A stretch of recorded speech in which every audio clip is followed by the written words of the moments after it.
Og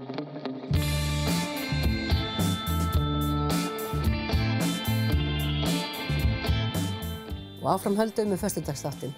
Nú ætlum við aðeins að heyra viðburð sem verður í Hofi núna á sunnudaginn, Svartar fjaðrir, og til mín eru komin Valgerður H. Bjarnadóttir og Pétur Halldórsson. Velkomin. Takk. Þið ætlaði að koma í sófann og spjalla Davíð Stefánsson og fyrstu ljóðabókina hans.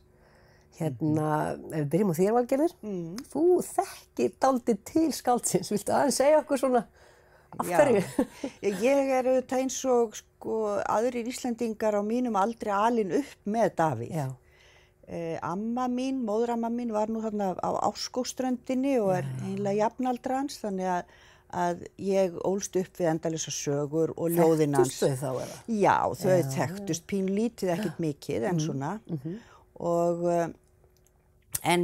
ég var ástfangin á Davíð sem ung kona, mér fannst ljóðin hans æðisleg, sérstaklega þessi dimmu, svona, það var mitt gott tímabil, að fara í nornina og eitthvað svoleiðis hjá Davíð.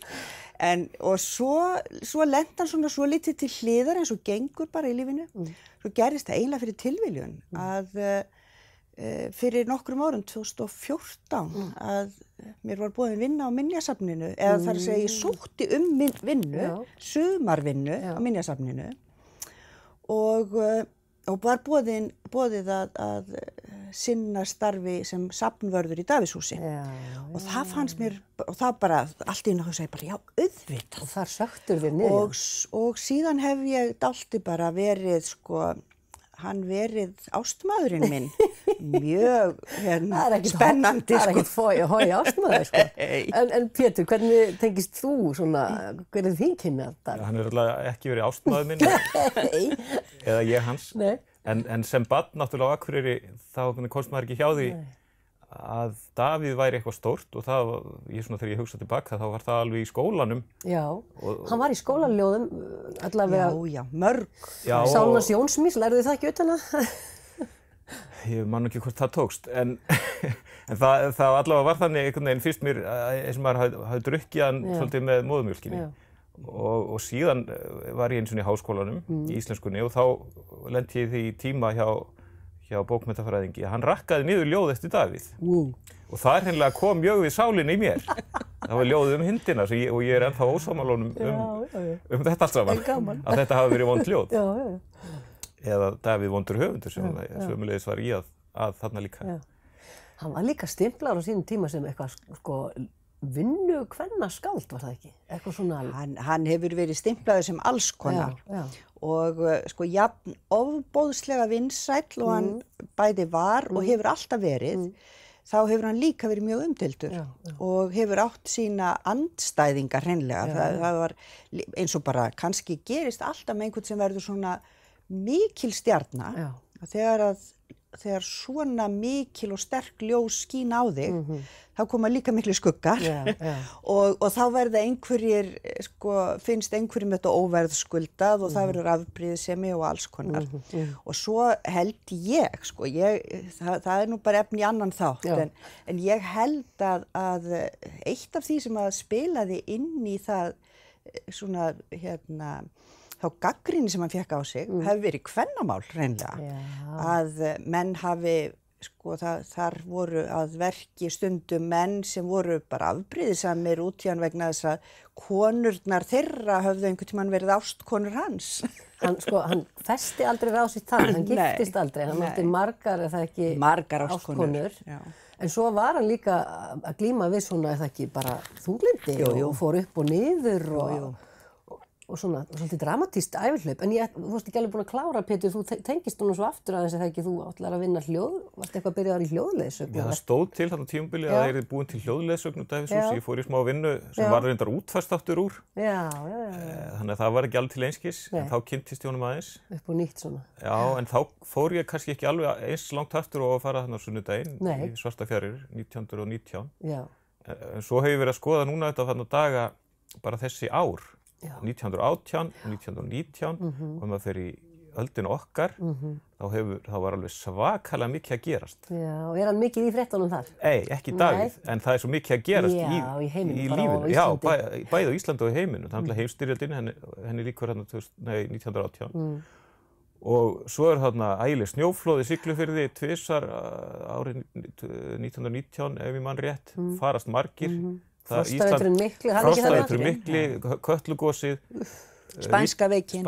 Íslendingar að verða fullvalda. Og svo líka verið að prófa sig áfram með innanlandsflug, fyrsta flugfélagið. Þannig að menn sjá svona fram á nýja tíma, þetta svona svakaleg degla. Stuttu áður fá konur kosningarétt.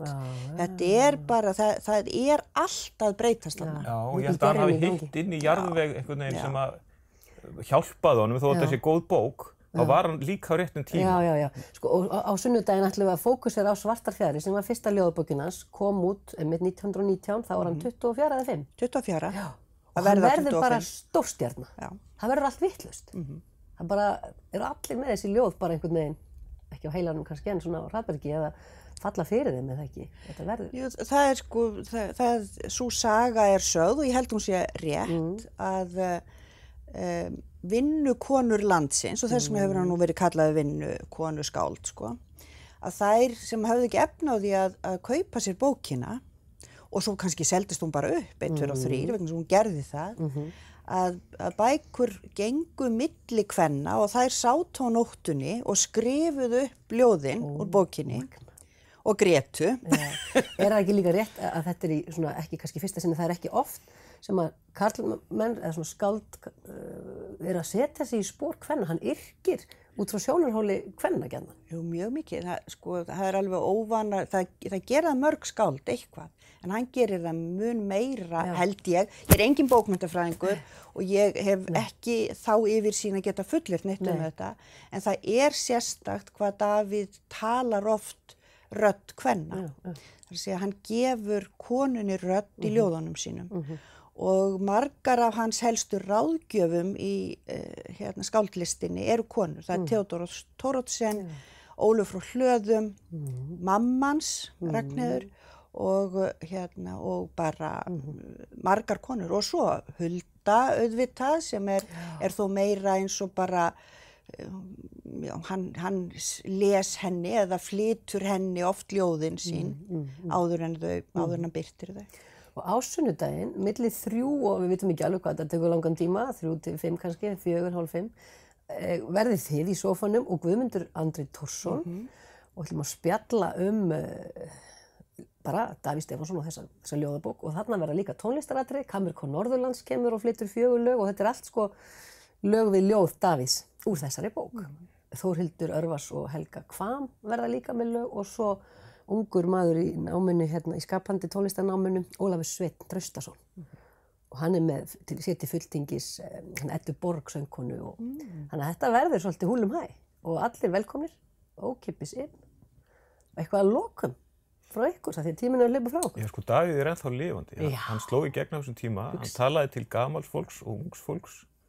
Hann var ekki bundið við Eyjafjörð, þaðan síður Akureyri, ekki Íslandi eins og bara einhvern veginn tilveruna. Þannig að Svartarfjaðrir, það blífa.